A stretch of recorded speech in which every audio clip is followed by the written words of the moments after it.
This is Saturday Morning Mysteries. And we're your hosts, Alexis and Grace.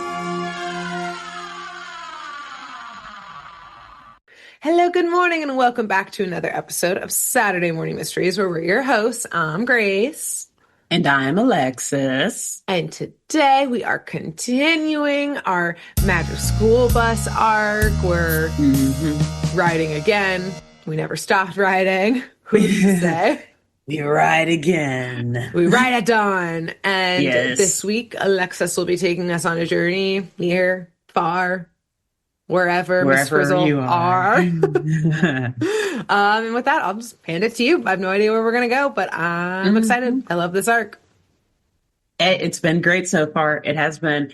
And so today's episode, speaking of near and far, wherever we are, we're not going to go to Here comes Rose.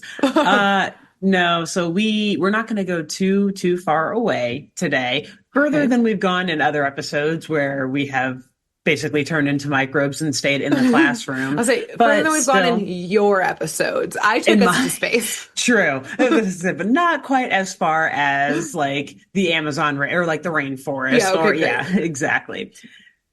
So we're going to stay in Walkerville today. And Walkerville happens to be the name of the fictional town where this whole show takes place, which I feel like I came across that at some point on one of the various wiki pages about the Magic School Bus, but it's not really that important of a detail to like at least to the episodes that we've done so far. Great. But yeah, it's cool. You've got like the city of Townsville and the Powerpuff Girls. Yep. You've got Walkerville here and the Magic School Bus. Amazing. Cool.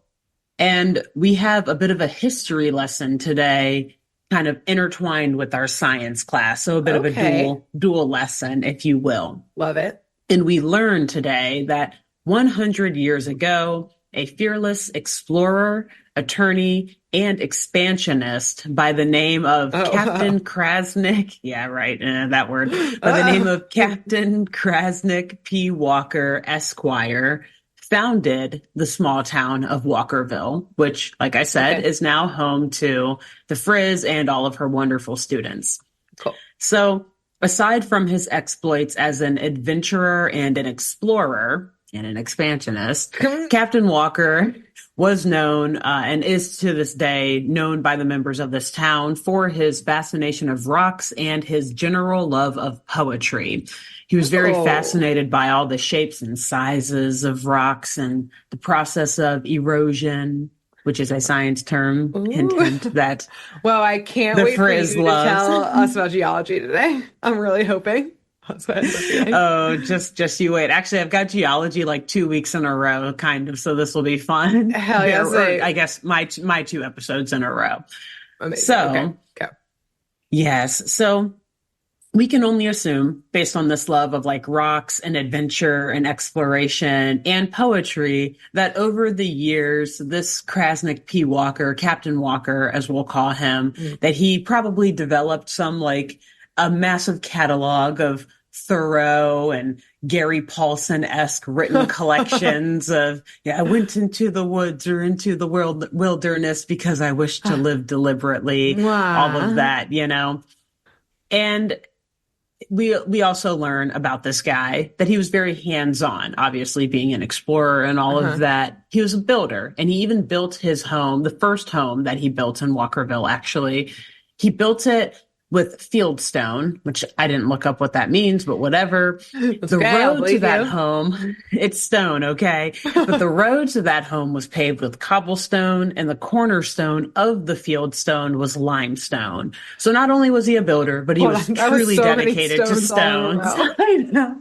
And when they say it in the episode, it's just like, what's happening? So you used rocks. There was rocks aplenty. There's a lot of stones. There's lots of stones in here. Okay, great. Got it. And yes, suffice it to say, this guy loved rocks. He also founded the town, of course. And for these reasons, the residents of the town of Walkerville, they pay tribute to his name and his memory at all possible opportunities, even to this day. And this year is extremely important. As I said, it was 100 years ago from this day of the episode that he founded the town. Thus, it is the centennial of the town's founding. And they're having this nice big shindig, this big celebration in the great outdoors at the base of this very, admittedly for a cartoon, very beautiful, large snow-capped mountain. It's got like waterfalls and a big stream running down it. Beautiful. And this serves as part of the town's backdrop. In the ceremony, it is a stage that's set up in the foothills of this mountain amidst like all of these evergreen trees, and there's a nice river and stream flowing behind them. Literally looks exactly like where Captain Walker would want this sort of ceremony to occur. Wow, beautiful. Probably was his favorite place. Yes, very beautiful. So, on the stage of this ceremony, we see the great-granddaughter of Captain Walker, a woman by the name of Ashley Walker Clubb Dupree. And she is addressing the crowd. Wait, also, really quick, just before you go on, and I forget her last name is Dupree, I feel like that's such a cartoon, like Richie Rich Air type of name. It's Dupree. Like, and that is we've heard it before. And I think they gave her so many last names also to say like she's been married multiple times or something, or like she is separate from this family, but still is like using her name to be like, no, but I am still a Walker. Like it may be through my mom's second husband's side, or whatever, like my mom's side once removed, but it still counts. Still a Walker. Okay, because she gives, I'm glad that you said that too, actually, because she gives off these vibes. Like when she gets to the stage, she almost feels like she shouldn't need to introduce herself. She's like, as you all already know, I'm Miss Ashley Walker Clubb Dupree. But the crowd seems to like her. They seem to love her. So, she, I guess she's popular. Her name works. Even if it's nepotism, it's still working for her. Okay. And basically, Grace, I just want you to know that this character is the main reason why I'm covering this episode today. Okay. Because in our very first episode of the Magic School Bus, you ran through a list of some of the guest voices. Okay, can I guess? That showed up in this show. And I said one in particular was a clear obsession of mine, and I know of yours as well, and that I would find the episode that she was in and I would cover it. So yes, go ahead and guess who voiced it. Or is it Jane Fonda?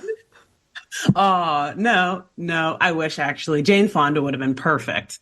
Okay. No, it is none other than the legendary. Named. There were so many. You're going to love it though, I guarantee you, because she's voiced by honestly one of the only other women besides who you just named who could perfectly voice that entitled, rich, older white woman voice that we both know and love so much. I'm so excited. The legendary Jessica Walter, Mallory Archer from Archer, Lucille Bluth from Arrested Development.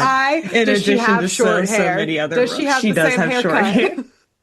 Not the same haircut. She's a little like heavier. Well, to be fair, they're all bundled up because this takes place in like early winter, late autumn. Should have saved it for our October arc, but whatever, or our November arc. Oh well, Jessica I couldn't help myself. No Exactly. Literally. I was like, you know what? No, I can't hold off on this. I have to let her shine. Oh my God. I'm so glad you found this episode. I forgot that I named her and she just R.I.P. forever. My queen. So yeah, she's great. There's not much to say about like the characters design here. I guess like she seems like a little heavier set maybe, but like they also are all bundled up and she has on like the chic hat and like I think a purple coat and everything, nice thick coat. But it's just more in how she carries herself and presents herself to the audience that demands her attention and demands that they know who she is and how important her lineage is to this town. I can't tell if she's a politician or just like a philanthropist, but she's giving off one or both of those vibes. She also, even though I know this is not the case because this is Magic School Bus, I am only picturing her with a glass of whiskey. You know on what? the rocks this entire episode. Especially, it's so cold out there. You've got to stay warm. Warm up. Especially even on the rocks. Whiskey on the rocks can still warm you up. Yeah. So, I mean, hey, Exactly. Miss Walker Club Dupree, probably. We're going to imagine it too. It doesn't hurt the way this episode flows. Yes, it's very Mallory Archer. Like, it's very on and Lucille point. Bluth. Yes, exactly. For both of her characters. Actually, so I don't know. So Arrested Development is one of those shows that I've watched a lot of episodes of it and I fucking love it, but I've never watched all of the episodes of it. Yes. To me, though, it seems like Lucille would be more of a gin or vodka person. Whereas Mallory she does Archer usually have is just like straight anything martinis. but maybe bourbon or scotch. Or, Yes, or something like that. Mallory Archer is like bourbon in a glass, Brown, and Lucille is straight martinis always. Yeah, so gotcha. To be fair, Mallory Archer will drink anything, but I mean, so will Lucille Bluth. Yes, correct. Okay, I feel like Jessica Walter was maybe typecasted a bit in her later years. Her most famous roles are a little similar. Or I like to think that And she that's why we chose love him. them. I like to think that she True. was like, you know what? I've played this kind of character my whole life. Now I'm doing this, I wanna and I'm do not going to this. change. I'm Yeah. going to play the same character like- in 2 different roles. What So are you she going to do about it? knows. Nothing. She's like, anytime you write a character like that, you know who to call. Right, Okay? exactly. I'll nail I it. want this now, and Yeah. I don't want to do anything else. So who's going to fight me? It's Jessica Walter. And they Exactly. didn't. They can't fight And they Jessica Walter. didn't. The queen. They didn't. And they shouldn't have. So Correct. rest in peace, Queen. Miss her. Archer was never the same after she passed away. True. And she just knows how to voice things so well. Well, and just as an actress, she's great, Yes. but like her voice acting roles too are just like, she knows how to hit those notes perfectly. I'm so thrilled about this news. And yes, so we see her announcing the crowd as Mrs. Walker Club Dupree, who I will announce by all of her last names and address. Like, She would she's going to be sue called you that. if you didn't. Exactly. And we don't have the legal resources or the budget to defend ourselves. Nope, so I'm not even absolutely going not. to open that can of worms. So yes, she announces to the crowd that the purpose of this grand ceremony on this, the anniversary of the town's founding, or funding, a little bit of But they both. buy the Walkers, Assuming Captain Walker had some money to get to where he got to. Anyway, but the purpose of all of this is to unveil a statue of Captain Walker that has been sculpted by the winner of an annual town contest. I guess a sculpting contest. And that winner, I guess someone who actually is not allergic to winning after all, is Arnold Perlstein and his fellow students in Miss What? Frizzle's class. Now, what is it sculpted out of? I have a lot of questions already, but you know what? I think you're going to tell me, so. He's a lover of rocks, remember, or was a lover of rocks, so it must be sculpted out of stone. Great. So apparently the Marble Frizz's statue. class is also knowledgeable on stone sculpture. And, that would be a very profitable or helpful skill for someone who perhaps was an international criminal trying to steal or replace or forge statues some art. Especially making your children do it. Exactly. As a Well, you just lesson. stand by and watch. Exactly. Without getting a single fingerprint on this new statue. Nowhere. I'm glad you mentioned fingerprints, Grace. Are you? I am, because listen, let's get back to this ceremony and this statue that they have to make.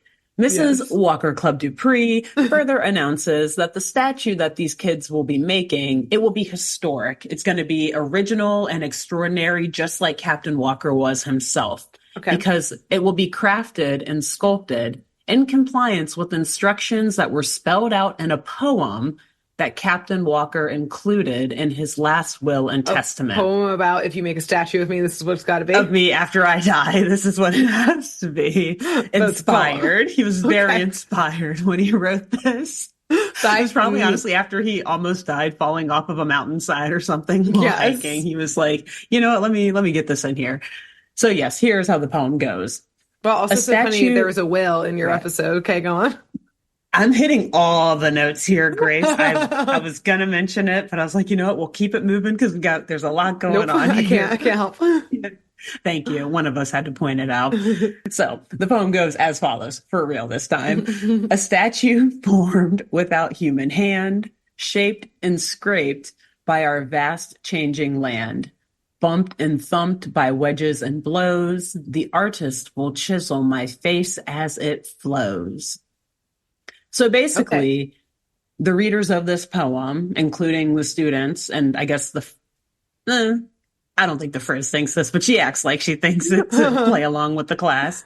They all interpret this to mean that he requests that a statue of him be shaped by natural erosion and or without direct contact of human hands. So ain't nobody's fingerprints going to be anywhere on this nature's thing fingerprints. because Mother Nature did it. She's the culprit. Yeah, well done, ma'am. So Miss Walker Club Dupree announces this to an excited audience that includes, actually, interestingly, the parents of many of Mrs. Frizzle's students. So we see like Arnold's parents hugging when it's announced that he was the winner. And I think we can assume one of them is I think one of them is Ralphie's mom, because we do see her in another episode. I'm like, I think that's Ralphie's mom. And we see some of the other parents, like Dorothy, clearly probably Dorothy Ann's very blonde parents. Blonde, reading their books, talking about their research. So yes, so it's, again, big occasion. Everyone in town is there, and the students are very excited to present all of this to both their parents, to Walker Club Dupree, and to the entire town. Cool. But as Mrs. Walker Club Dupree is saying all of this, she says, they are running a little bit late because they should already be here. They should be here by now, but they're probably just, behind schedule. This can't be easy to do. Obviously, they're fourth graders carving a stone statue and they have to do it without their hands. Maybe we should have put the ceremony a little bit later in the afternoon. Maybe we should have gotten it here first and then started the ceremony. But any minute now, any minute. Unfortunately, though, it takes more than a few minutes, and Mrs. Walker Club Dupree can only stall the group, the audience, for so long. And she only has so many rock knock-knock jokes up her sleeve and fun facts about her great-grandfather that she can share with them that the town has already heard probably 5,000 times. Yeah. So they're starting to tire, and a lot of them are starting to yawn, and looking at their clocks. And again, this is actually fucking Walker Club Dupree. Do you know who you're messing with, Miss Frizzle? She's going to shut your business down. Your school. Your school she shuts the entire school down. She shuts just her class down. Yes, for embarrassing me like this. Yeah, that's what you get. Miss Frizzle will never teach a day in this town again. No, never teach again. So it gets worse. And her teaching days are probably closer to over. Because the audience lets out some audible boos in response to Miss Walker Club Dupree's rock jokes. And some of the audience members just get up and start to leave. Oh my God. They're like, we don't care about this guy that much. Yeah, exactly. Damn. It's your great grandfather, not even your How are you even related? Boo. Oh God. It's only by marriage. They're unimpressed. Clearly, you have 3 other last names. Pick one.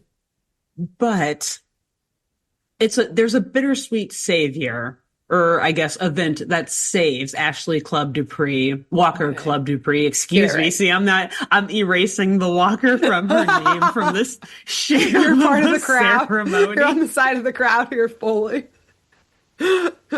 Man, if I had a tomato right now, oh God. Right on that purple coat. I know where it would go. You know what? She would just make a Bloody Mary with it. Facts, when life throws you tomatoes, make a Bloody Mary. Putting that on a t-shirt. So, Miss Walker Club Dupree, is saved by a pretty bittersweet event. Because as all these audience members are starting to leave and exit, their boos and whatnot and their exiting is interrupted by a slight rumbling noise that begins to quickly grow louder and louder, seemingly getting close. Whatever the source of it is getting closer and closer. Does it seem like it's coming from the base ground, above them, or down the street? No, it sounds like it's coming from down the street. Like a loud bus? From up. Or above? Because above. Okay. Mrs. Walker Club Dupree and the remaining audience members, they all look up towards where the source of the sound is. Okay. And they see their guests of honor, Arnold, Miss Frizzle, Liz, and the rest of the class in the Magic School Bus, careening down the side of the mountain in a deluge of water that is rushing down with them, and rocks and boulders and stones. Mountain rocks are being pushed out of their path. Chunks of the mountain are breaking off during their tumble. A massive, like I said, deluge of water has flooded the mountainside and is filling up crevasses and crevices in the mountain. Okay. And the magic screaming? Or are they just like pretty chill about it? They're screaming. It's violent. Here's the emotional roller coaster you just took me on, is you were like, it's tumbling. And I was like, oh no, landfall, or like landslide. And then you're like, it's the kids. And I was like, oh great, the bus is just loud. And then you were like, no, they are the landslide. So I went back to where I started. And it's very... Except worse. Okay. Very bad. And yes, much worse. Exactly. It's violent. It's dangerous. They're tumbling. They're careening down. And they ultimately crash stop in front of the stage at this ceremony, knocking Mrs. Walker Club Dupree off of it and into the massive pool of water that is flowing from behind the bus. Exactly. Very embarrassing. Now, before we learn, you're probably wondering how the Magic School Bus ended up in this situation. Freeze frame. Probably wondering what how happened. I got here. So before we learn how they got here and what their fate is after this horrible, traumatizing crash. Is there a fire? Like said, are there survivors? Are there survivors? Is the bus still running? Is it salvageable? Where's Liz? Is Liz okay? Where's Liz? So I'm glad that you mentioned what the theme of today's episode, though, is. Other than erosion, we're going to talk a little bit about landslides and rock slides. Amazing. So, because that is clearly what the Frizz has found herself caught up in here at this ceremony. Whether it's purposeful or not, I guess we're going to find out, but they're in it. You know, I think I've learned at this point in the show, the Frizz does not make mistakes. So yes, that's very the kids true. don't realize it yet, but the Frizz knows. Exactly. Everything has a reason in her world. Yep. Maybe she is Mother Nature after all. Hey, she loves Earth Day. Yeah, this is true. Yeah, perhaps it's, we might have a theory there. Interesting. A landslide, though, anyways, is defined as the movement of a mass rock or debris or earth down a slope. And landslides consist of any type of like mass downwards movement of soil and rock under the influence of gravity. Debris flows, which are commonly called like mud flows or mudslides, and rock falls are both examples of landslides. So landslide is like the broader term, and within that there's other sorts of more specific geographical or geological, as you said earlier, Grace, perhaps, types of like earth slide movements.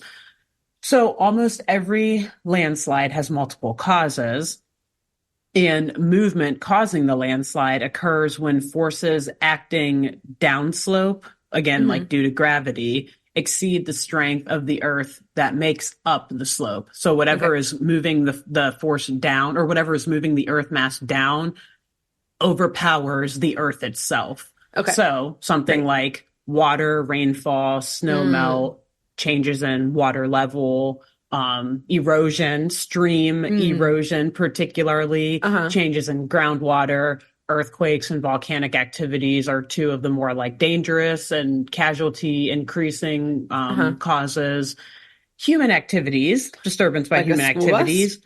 Exactly. Perhaps. Or any combination of these factors. And I love that you said that, because I was like, keep many of these factors in mind, Grace, particularly human activities, stream erosion, changes in water levels, snow melt, changes in groundwater. All of these are relevant in today's episode. These are all things that sound like the Frizz could control. So interesting. Exactly. Yes. And things that she sounds like she might want to put in her lesson plan for these students, while they're here.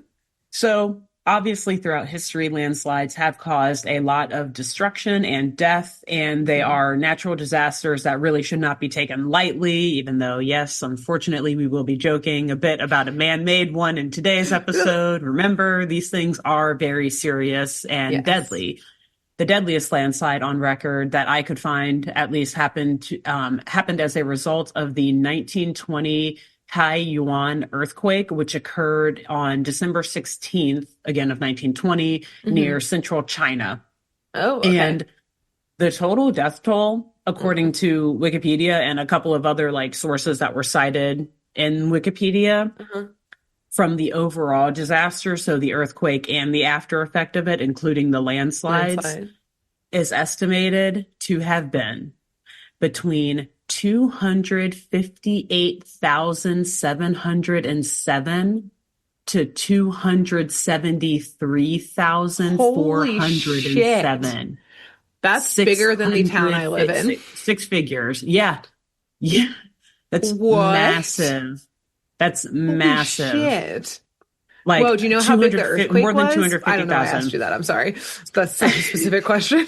You didn't. Why would you know this? I don't know. So I do have some like fun facts about how, or interesting facts. None of it's fun about how far it reached. Okay, I guess I don't know how. I'm just trying to get the scope of this. It was That's over crazy. the 8. It was definitely over an 8 on the Richter scale. Like, I feel like it had to be. I want to say I saw 8.3 or something. Maybe some people measured it at, or 8.5. But it triggered more than 50,000 landslides in like the epicenter area. Holy shit. I imagine this was like a mountainous broke out region, and maybe all the people were like in the valley or something. Yeah, like holy multiple crap. provinces, the epicenter, I mean, it stretched out. It took up so much of China. Like if you just look at a picture of like the epicenter and like how it like reaches out and everything, it's like all of China basically felt something for sure, but like half of central China was just like absolutely rocked by this thing. Whoa. And then in the Gansu province in particular, there were nearly 700 landslides. And this was like a relatively populated province, like not the most populated, but I mean, hundreds of thousands of people in that province alone were killed, I think, from the overall, of the earthquake and the resulting disasters. So they also said that rivers were forced into dams, with some changing their course, and that there were reports of entire villages being buried just by like landslides alone. So many more perished in the resulting like climate and all of it from the earthquake, because frequent aftershocks caused survivors to fear building anything other than temporary shelter. And like I said, this was December 16th, winter in China. It gets super cold in China. It's very mountainous. It's pretty far north.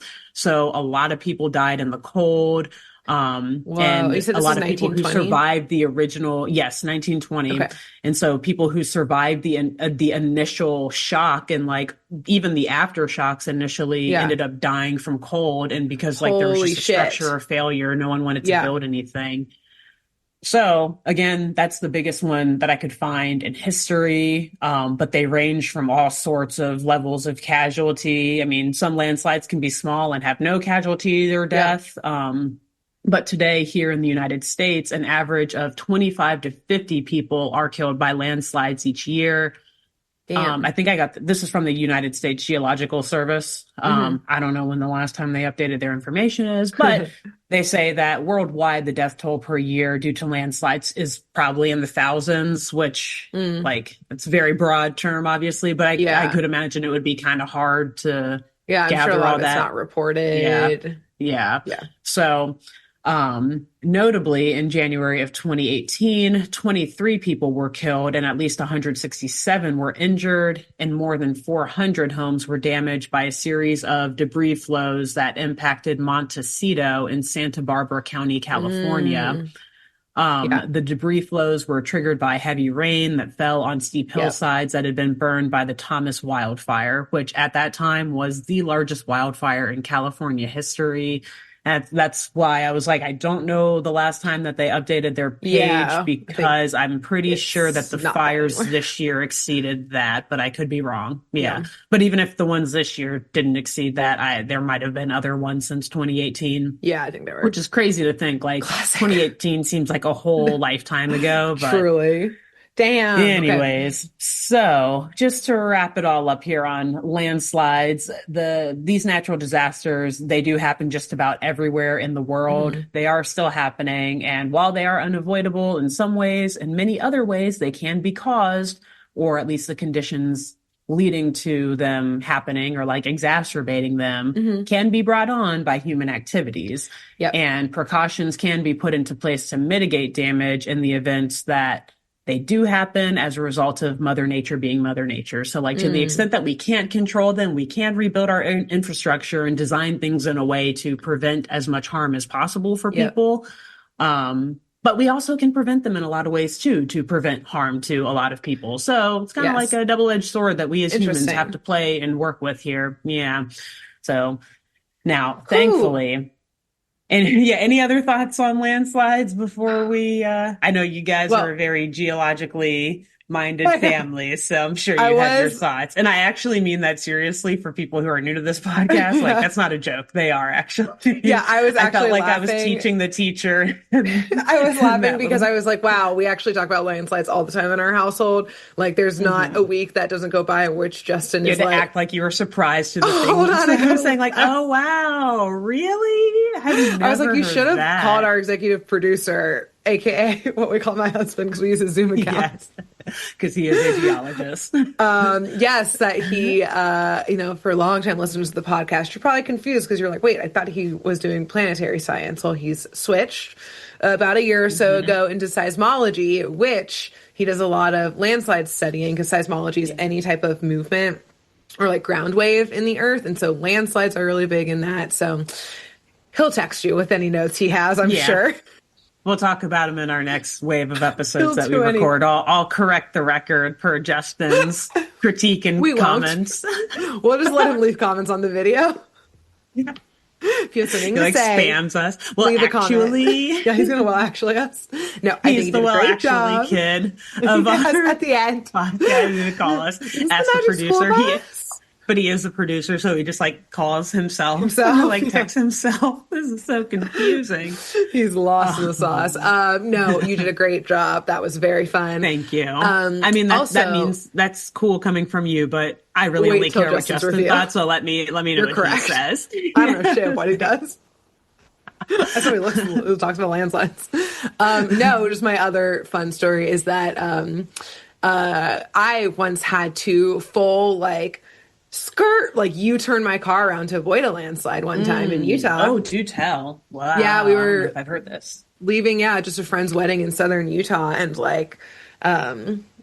just down in the desert and we were on a highway and kind of like a 2-lane, very, very fast, not necessarily fast highway road. like we think of it. Yeah, kind of thing. Like a state route, maybe. Yeah, a state route. And I was driving and I just saw some water on the road, but it's whatever, maybe there was rain, there had been rainfall, maybe the river's just a little flooded, whatever. And I just wasn't paying that much attention to it. And Justin's the one who was turn. And right as I looked up to because it's right in a canyon, all of the land started pummeling down onto it. So me and the cars behind me. Oh my God. And then across that little riverway, all had to skirt to the side of the road as fast as we could to avoid running into it. And then there's no service down there. So I don't know how people were able to call or I think some people left to go call emergency services.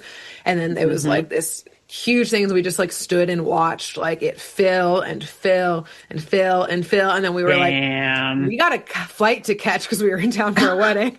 So we gotta go. Yeah. So we were I guess we'll go the long way around through the Utah desert, and we bailed and we went a long way around. But people, were waiting for the cleanup for hours and hours and hours and hours. God. So, anyways, it was very scary and so fast too. Of it happens a trickle of water, and Justin was turn, and all of a sudden all of the ground was falling.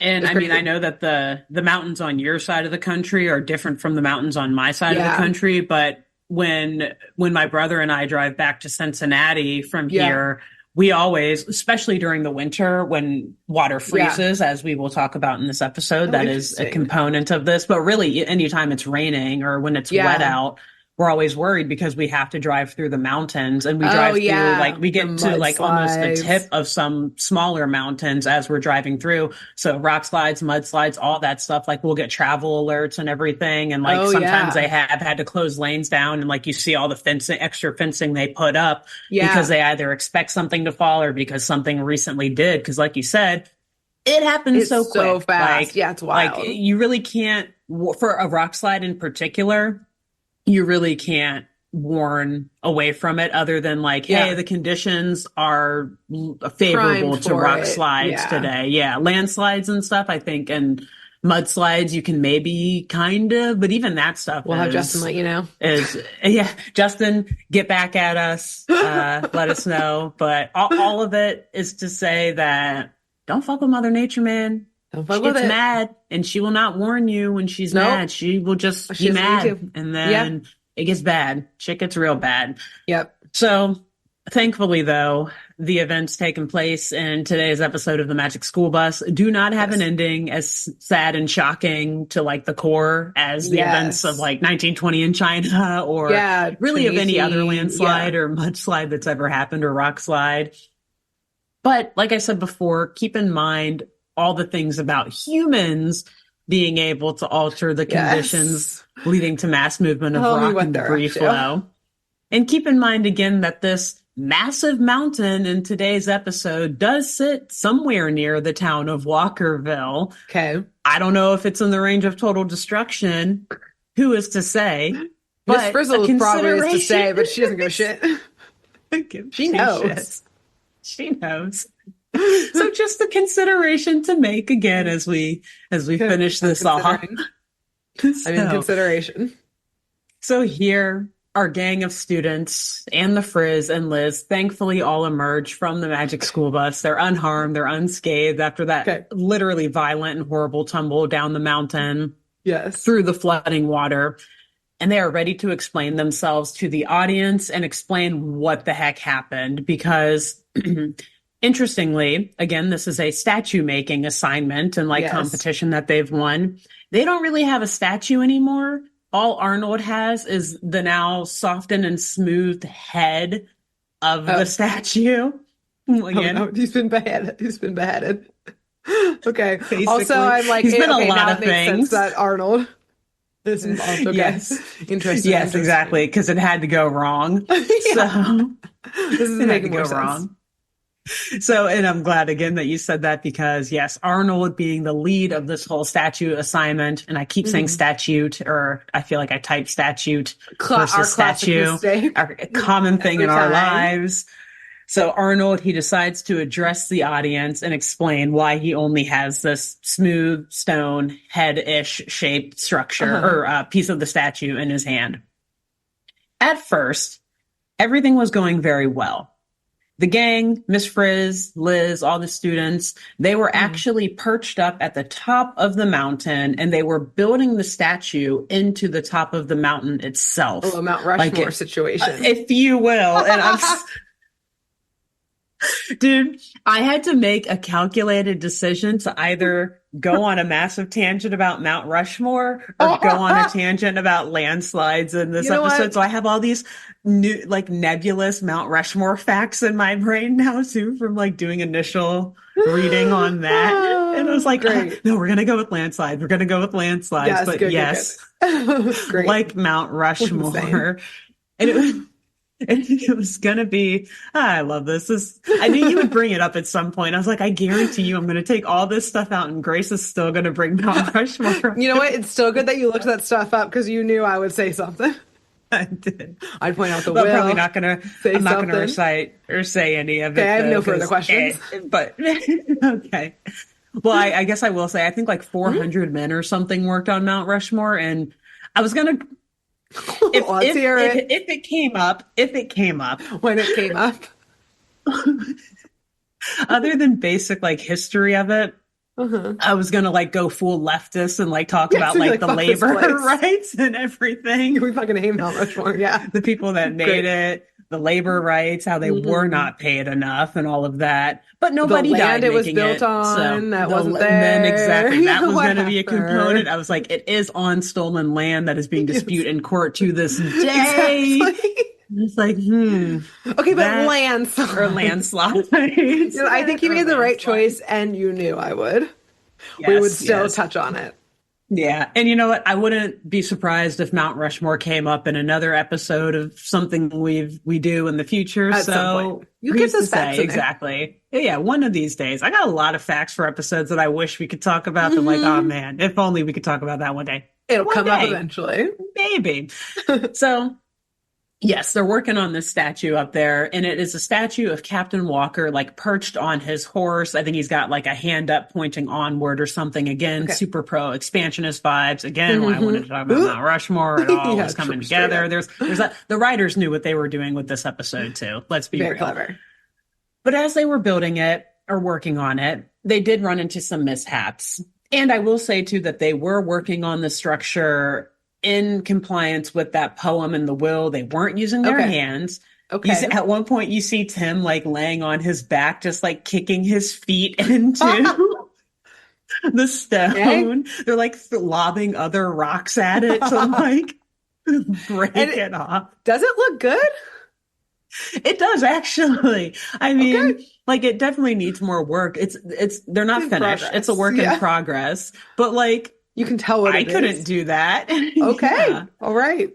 Props. And the students are busy. Like everyone's doing something else. Like they're, using slingshots. They're making catapults for the rocks. There's, I think like even throwing snowballs at it because they've learned that like snow and water can help shape it and stuff like that. Okay. Tim just busy kicking away at this thing. It's he's an funny artist when you see it. Thinking outside the box, Alexis. Very technical. Yes. He's making sure to get the fine lines defined by his feet. Not He's doing a very good job. Hands. Yes, good for him. But they run into some mishaps, particularly when some of the water that had formed between the mountain rocks and the statue froze over and turned into ice. And we just obviously talked about how dangerous that can be towards the top of mountains and with rocks and everything that are already being kind of loosened by human activity. Thrown by children, perhaps. Perhaps. Ripped up children from the ground. Running up around on the rocks and tumbling them down and whatnot. Interesting. And yes, that rock, it starts to expand from that ice building up between it. And it cracks and breaks apart right along with the statue of Captain Walker and his horse. And all of that loose rock begins falling right down the mountainside into the stream that was down below it. Down the waterfall that I mentioned before was carved into this mountain. And again, tumbling through various other streams and rivers lining this mountain, ultimately ending, like I said before, with Arnold having nothing more than the deformed and softened stone head of Captain Walker. So that's how it was beheaded. So that's the big picture of how it was beheaded. But, of course, they have to give a little bit more detail than this. Yeah. And, of course, Miss Frizzle, she sees that the statue breaking apart is a teachable moment. This is, we see again, her sitting erosion there by water week. That eventually breaks. She's like, all right, shit, the ceremony's in 20 minutes. Now. Or she's just like warming the snow that's up there to like get it to melt and like help flow down. Yeah. Yeah. We gotta make it to the ceremony. Gotta hurry up. I gotta get this rock slide started. Get this lesson going. Yeah.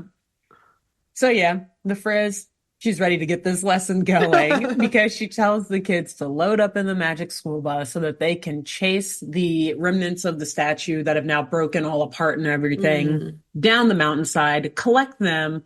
And at least if they can't have a full statue to show to the audience, they can at least explain, like, this was our vision. This is what we were going for. We can reconstruct these pieces later, but like, hey, no takesies backsies on the gold prize, right? On first place. Yeah, I still get my ribbon. You already announced me, like, right?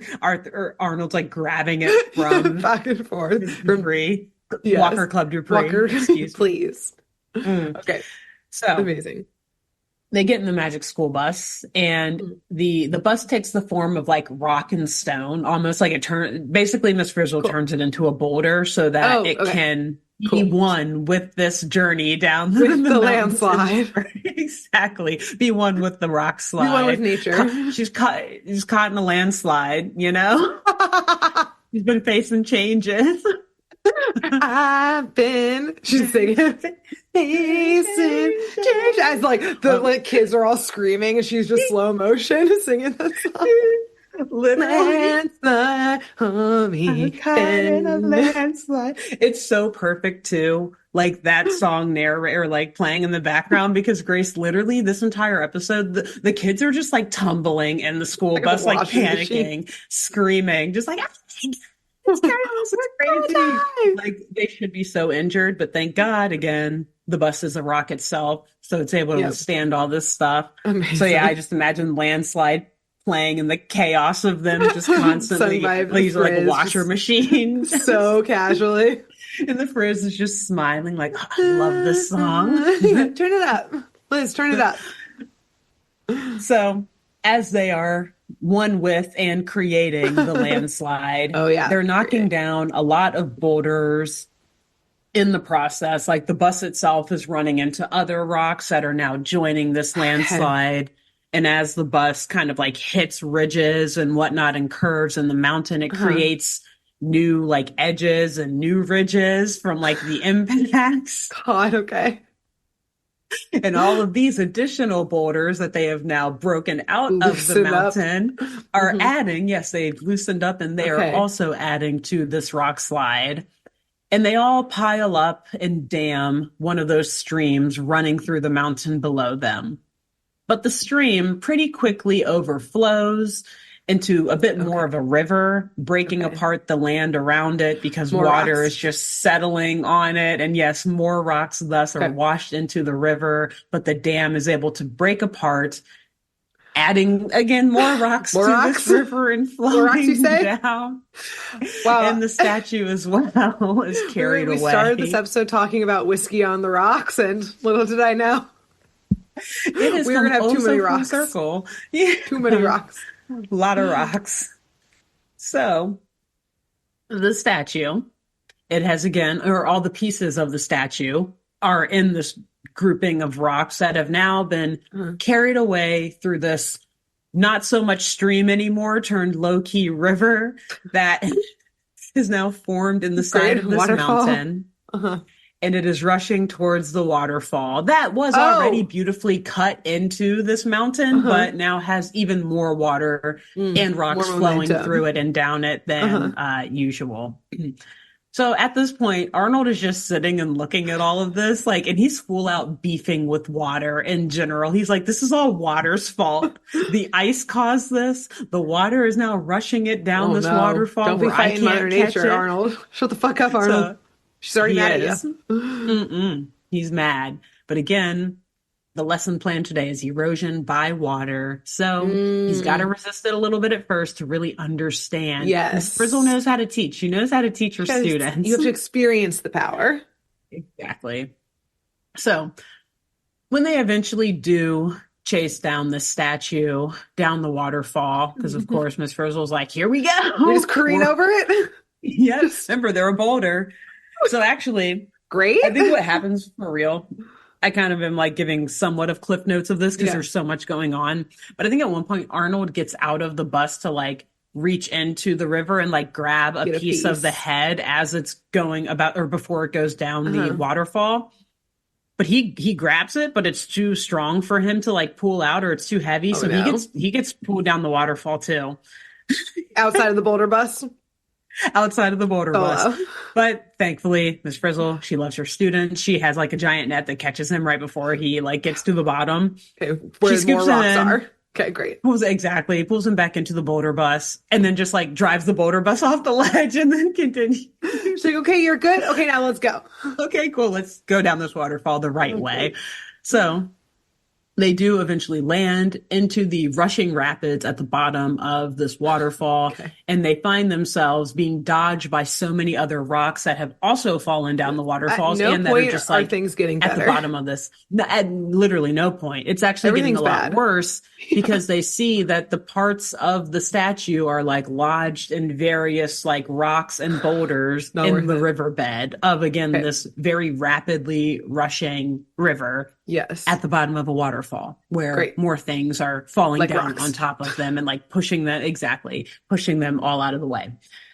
So they realize that the only way to get at least like the key components of the statue dislodged from these rocks and boulders under the water is to themselves get into the water and force them free. So how much was this prize? Like, y'all are going to get into the rapids? That's such a good point too. Arnold is like so pressed to get this done and get this right. He says that at one point, he says like, my reputation as a rock expert is on the line here, or something like that. And again, we know how he is with winning things, or like with wanting to be perceived as a winner because he is an unfortunate perpetual loser. So he's like, it's sad, but it's true. He's always messing things up. That's true. So I think he's like, this is my chance. And he's like, I was already announced as the winner. I can't fuck it. They're going to take it away. I know. I'm so close to closest I've gotten. Yeah. They're going to rip it away from me. Like this landslide is ripping the rocks out of the earth. Cue landslide. I've been facing changes. That's Arnold as he's like giving his soapbox speech about like getting things done. That song is again playing in the background. He's not like, a dry eye in that classroom. I can't miss out on this opportunity. Yeah.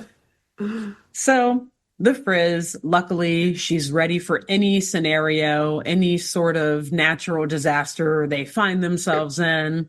She gives the kids scuba suits that are basically made of like rock and stone, and says that they are now boulders themselves and that they can just get on out of the magic school bus and join this intense flow of rocks that are being carried through this rapidly flowing river at the base of this waterfall, as I have to continuously say, which to more rocks emphasize are how dangerous this place is. Yes. This is definitely the most dangerous, I think, scenario we've had thus far. I would agree. Yeah. I mean, because she did. Yeah, because she shrunk them down too. When they told, I should have said that, which I guess I thought it was kind of implied. But like when she turns the magic school bus into a boulder. Yeah, it's a exactly bus. Right, exactly. Yeah, very good. And it's getting smaller as it hits other rocks and stuff because of erosion. Rainbow like crosses the screen. The more you know. Knowledge is power, which kids. Again, PBS trope. Thank you, PBS, for all you've done for us throughout our lives.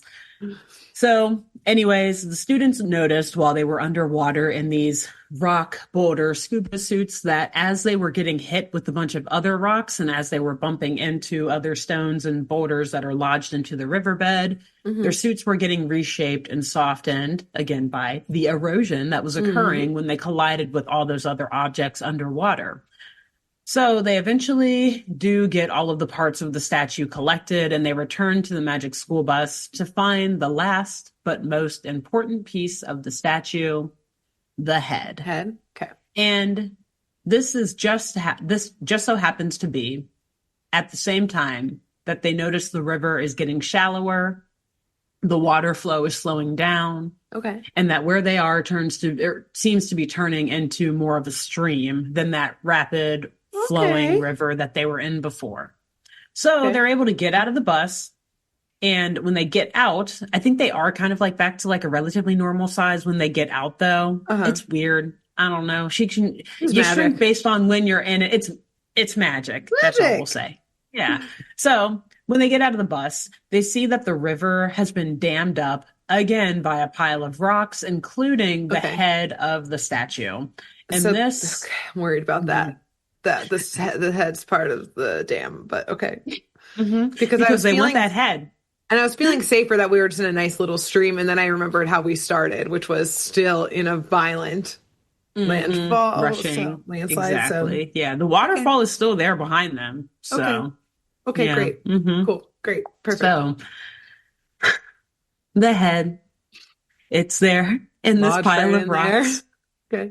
And it being in there and this whole dam of rocks, it's continuing the kids, or it's stopping the kids from continuing their journey down to the ceremony, which coincidentally and conveniently they can see like right below them to show like, hey, we're kind of getting close to the bottom of this mountain now. We're almost there.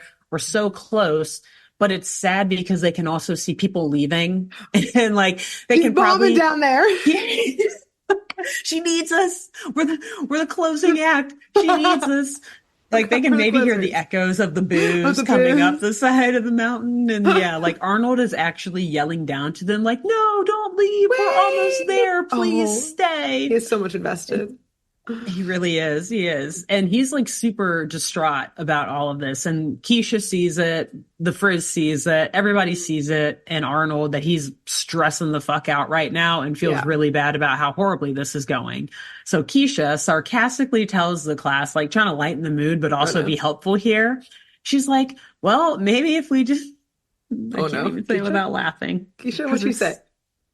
She's smart, but you know, they're just grasping for straws right now. She says, what if we just break open the dam and have the water wash the class down to the ceremony? Keisha. And, you know, I think most people would be like, oh, that's so funny, Keisha. Good idea. Yeah, that's funny. But what are we really going to do? Keisha, it's not your first day in this class. Yeah. It's not your first day in this class. You know what that kind of suggestion stuff like can that. You know the power of suggestion? Here we are. And of scientific experimentation. Like, oh, you're saying you want to like experiment with something that has to do with erosion? The most dangerous words in Miss Frizzle's classes, I wonder. What if? What if? What if we, or I wonder if. Yeah. Always leads to disaster. Don't question things in front of Miss Frizzle. Yes, never question. Natural disasters will be the obvious result. So yeah, Keisha was obviously mostly being sarcastic and joking when she says this, but the Frizz and Arnold, they're not joking anymore. They took this shit seriously. And Arnold's like, oh my God, wait, you're right. Remember how ice made the statue break away from the mountain earlier? Well, if we just like freeze this shit over, it'll break up, but we can break apart all the rock. Oh no. Bing, bang, boom. We're out of here. We're down at the it'll carry us right down. Bada bing, bada boom. The water is our chariot. We're good. So, yep, they do this. They try to get the same reaction going here with the rock dam. Keisha pours water into a bunch of the cracks in the rocks, particularly by where like the statue head is. And Liz, she cranks the freezer that the Magic School Bus happens to have on it and directs. It's like a ray too, obviously. Not like a freezer, like a refrigerator. No, like a freeze gun, like a ray. Of course, that they have on this bus. She directs it right at the dam. It causes the water to freeze and it causes the dam to break. So the class quickly gets back on the bus to ride the water flow down the mountainside straight to the ceremony. Okay. But I thought you were going to say something. No, just okay. Great. Perfect. Cool. I guess it worked. We love it. I guess it was all the plan all along. It's all safe. And they were like, we already survived the rapids and the waterfall. What's one more? We can do anything now. Yes. They're invincible. Yeah, they're unbreakable. They're getting too confident. They are, I will say. Like I said, they at least knocked Mrs. Walker Club Dupree off the stage. That is a heinous crime. They killed all of their nothing parents. Else. Like, like all of their loved ones were in the audience. Town. Yeah. Trust in Miss Frizzle. Okay. Yeah, true. So, yes, they ride that water flow down the mountainside, but it very quickly overflows the river that they're in. It spreads through other crevices in the rocks, flooding the entire mountain and creating multiple new streams that are just rushing down the mountainside, probably carrying more rock and debris with it and loosening up more earth and creating mud and whatnot. But one of these many new streams that is created happens to also be carrying the Magic School Bus right on down to the stage at that ceremony. where Arnold again is now has concluded, I guess, explling this entire situation. Like, hey, this is how we got here. So we turned into a boulder. Yeah. It may be hard for you to imagine, but we did turn into a boulder. Anyway, this is what we have left. And he just shows this again, very soft, smooth head of Captain Walker that's been running through rushing water and banging up against other rocks. And yes, has totally eroded down to just a soft, like bowling ball almost with a hat type thing on it. So Mrs. Walker Club Dupree, though, and the audience, after Arnold finishes this explanation, they interrupt him. I guess he's like still kind of talking, but they interrupt him with cheers and with applause. Oh, Arnold. And he's confused. Him and his class are like, they like that? Yeah, like me too. They like that? But then he and the rest of his class look up towards the mountain, like the rest of the crowd seems to be doing, and pointing at and awing at. And they see that the entire mountain is now sculpted to look like Captain Walker. Miss Frizzle's plan the whole fucking time. On some Mount Rushmore type shit. Yes, this, I believe, was Miss Frizzle's plan the entire time. Like I said before, she's like, oh yeah, we're just building this cute little structure, their statue. I mean, it's cute. No. Look, I buried the lead a bit, but as they're tumbling down the mountain, she's making all sorts of references about how they are going to reshape it and make it look a different way. We're going to change this mountain and it'll look interesting by the time we get to the bottom. And she waits for her students to realize it. Damn. It is her pièce de résistance. Damn. She is fucking genius. Yes. And so at this point, the audience and Mrs. Walker Club Dupree are like jaw dropped in awe, saying that as her, and she says that just as her great grandfather said, the statue must be formed without human hand, shaped and scraped like our vast changing land, bumped and thumped by wedges and blows. There were many wedges and blows. The artist will chisel my face as it flows. As it flows like a river. Wow. Turns out he meant the entire mountain, not just some little rock statue at the top of it. Little lame thing by some fourth graders. Change the ground. The entire ground. The entire world. So Arnold now realizes that he's actually kind of pulled off a miracle, aka the Frizz has, what makes him think that he has. Yeah, he needs a W. He does. And he got a big one here because the work of art here, it's on such a magnificent scale. It's a masterpiece that Ashley Walker Club Dupree says would absolutely make her great-grandfather proud. And then the science of it all comes together for him as well, which is where the real win comes from. Not only did he make a great piece of art, but he learned a science lesson in all of this too. Yes. And he is now able to explain that part of his art to the audience because they're all wondering. Stands.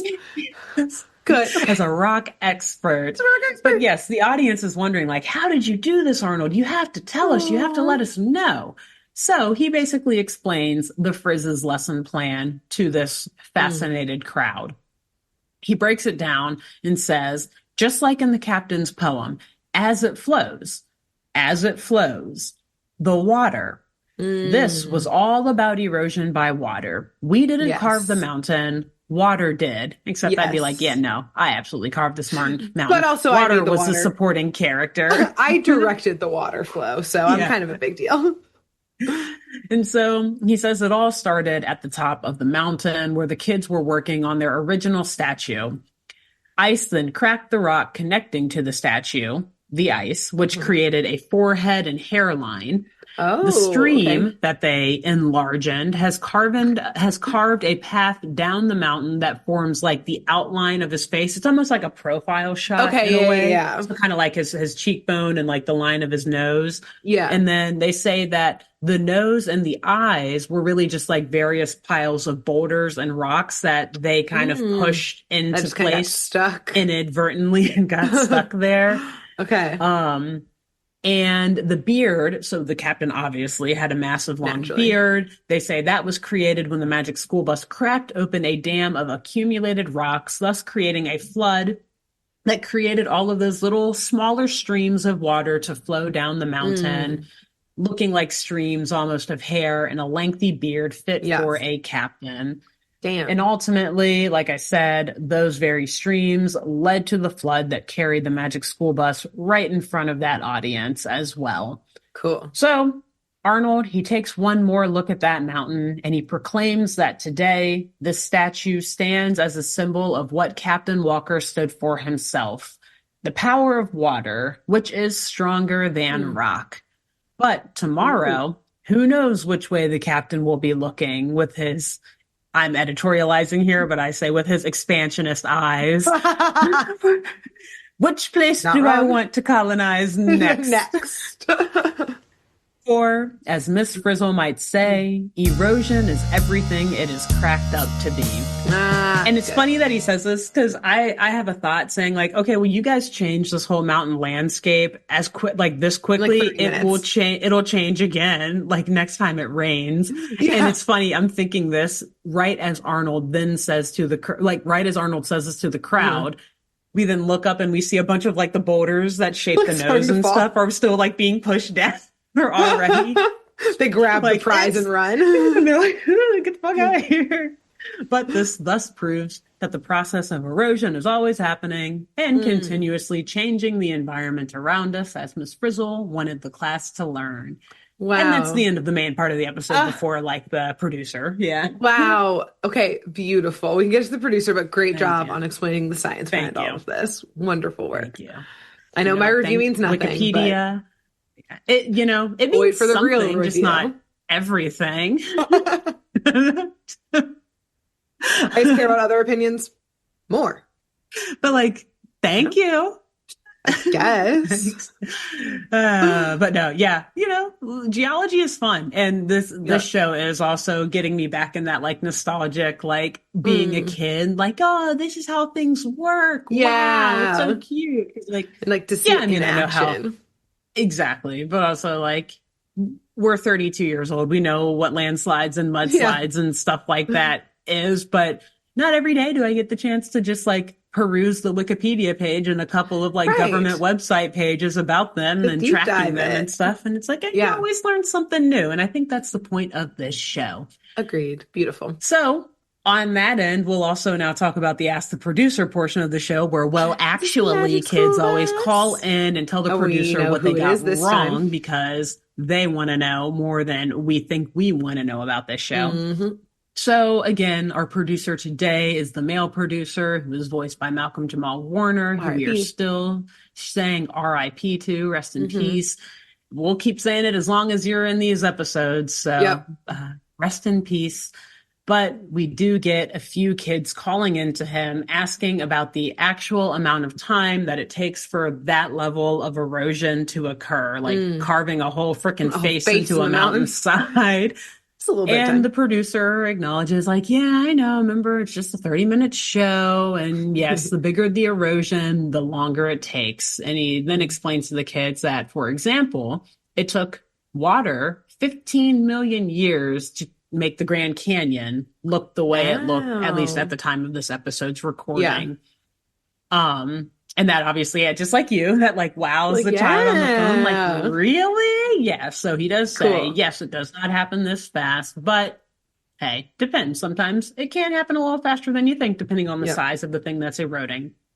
But the real joy of this Ask the Producer bonus scene is that we get a little extra screen time with Mrs. Walker Club Dupree. Because they were like, we can't get Jessica Walter and only have her in like 1 moment. 5 minutes. Like, oh, no. We need let her back. Let her show her range. Okay. Yeah. So she bursts into the producer's office angrily, like wiping water off of her outfit and complaining to him that it was not in her contract to be deluged. She does not do disaster movies. And that was just Jessica Walter being Jessica Walter. That was right. That wasn't she Dupree. Forgot she was playing a role. They like throw water on her in the recording studio to like get into character. He says, absolutely not. This was not in my contract, sir. And so the producer is just like profusely apologizing. Like, I'm so sorry. Like, I know. I'm so sorry, Mrs. Walter. I'm sorry, Mrs. Walker Club Dupree. And explains that it was the best way for them to demonstrate how a flood can help sculpt the landscape, aka cause a landslide or be like the cause of a landslide. And I guess they just forgot to tell her about that or put it in her contract. Oops. And so she's like, well, next time show that in someone else's scene. And then that's basically the end. She's perfect. No notes. Exactly. Walter is perfect. She's the queen. She was the queen. Still the queen. Wow. That's so funny that they added that in. Love her. I know that was her idea. And she was like, hold on now. Exactly. She's like, I can do more. I could do a lot more. And it's funny too, because at the end of like the main episode, I was thinking like, oh, well, that was fun. Like, I guess I was expecting a little bit more from Jessica Walter, not gonna lie. Like, it was a cute cameo. She was quite a personality, but like something was missing. And then that happened and I was like, oh, fuck yeah, this is everything I asked for and more. Everything I could have ever wanted. Leave me wanting more, and then I got it. Expect the unexpected. Exactly. Wow. I got it. And I have to wonder if the creator of Archer listened to that episode when he was much younger boy, although he's older than us. So I don't think he was watching Magic School Bus in 1996, but maybe he was. And he saw that and he was like, I need that voice to voice someone very powerful, but also who's like the worst person on the planet. Yes. Knows their role.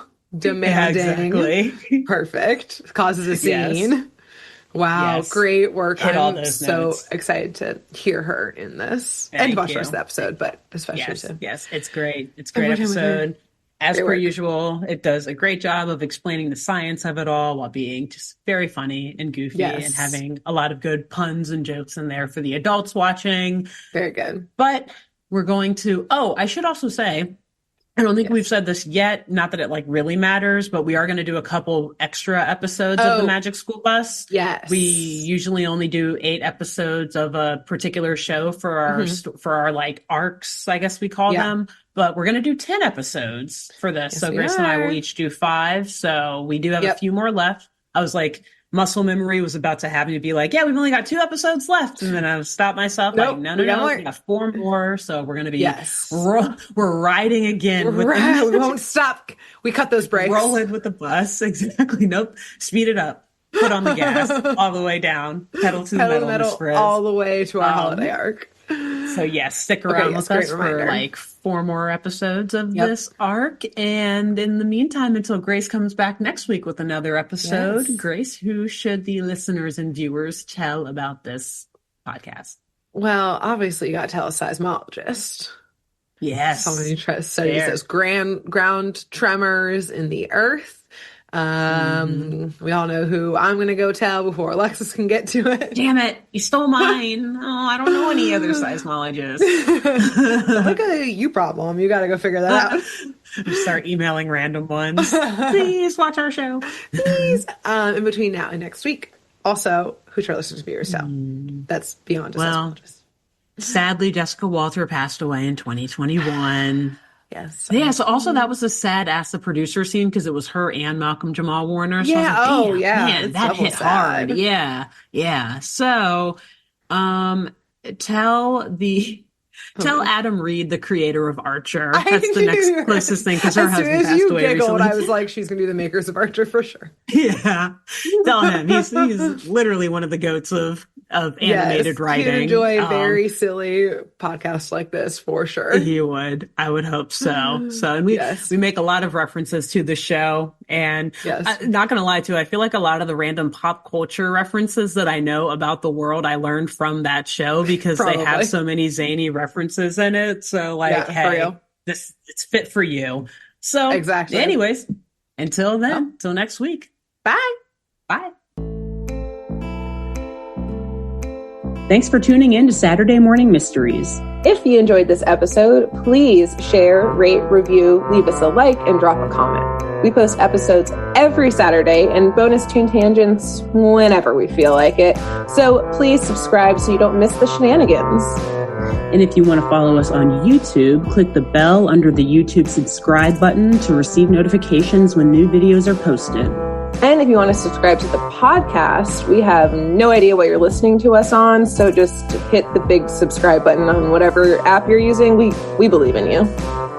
Give us a follow on Twitter and Instagram at Satmornmist, all the abreves, and let us know if you have any episode or show requests by emailing SaturdayMorningMysteries@gmail.com.